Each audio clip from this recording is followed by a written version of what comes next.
application. I'm curious, over at My Ether Wallet, have you guys talked about that and have any future plans for it? I don't know what my Ether wallet's doing, but my crypto, we don't have any plans for biometric stuff. We haven't talked much about it. That's something we can explore for sure in the future. I'd love to talk to you about it, but I have nothing really to say on that right now. Over here. So you guys mentioned transactions. How do you guys plan to handle the tax fees for changing from a coin to liquidity? Is that question directed at? I don't remember. It was for me? I was asking. For industry token? Yeah, someone mentioned being able to take a coin and do purchases and changing it from a coin to maybe a liquid asset.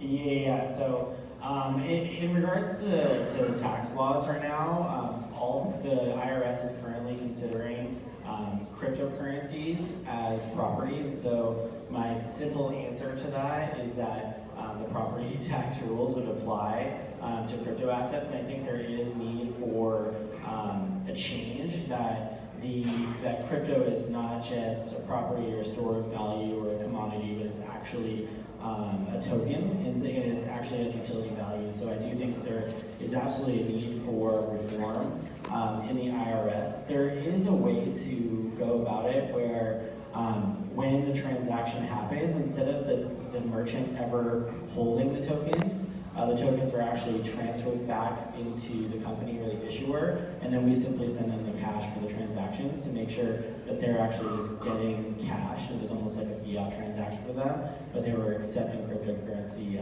for it. So there's a lot of ways to go about that, and I think that the IRS definitely needs some reform when it comes to cryptocurrency, and there's some publications I'd be happy to share with you that are out there right now that are in regards to the IRS's current thoughts on cryptocurrency.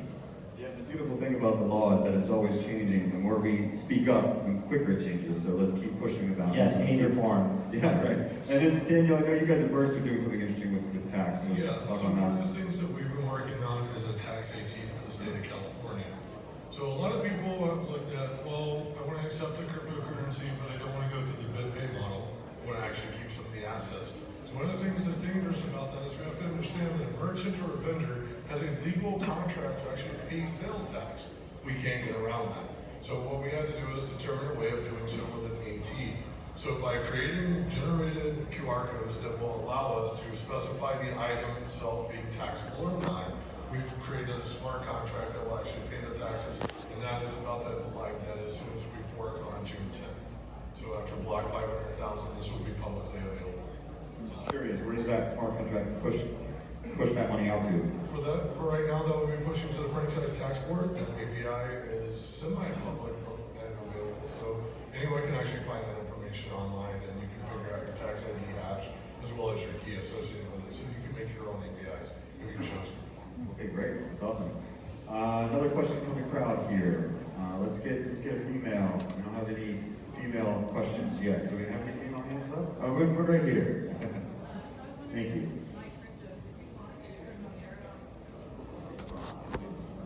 Did you launch Monero not on the Ethereum space because of scalability? So we launched Monero Vision not on my crypto or outside of Ethereum just because it's a different product.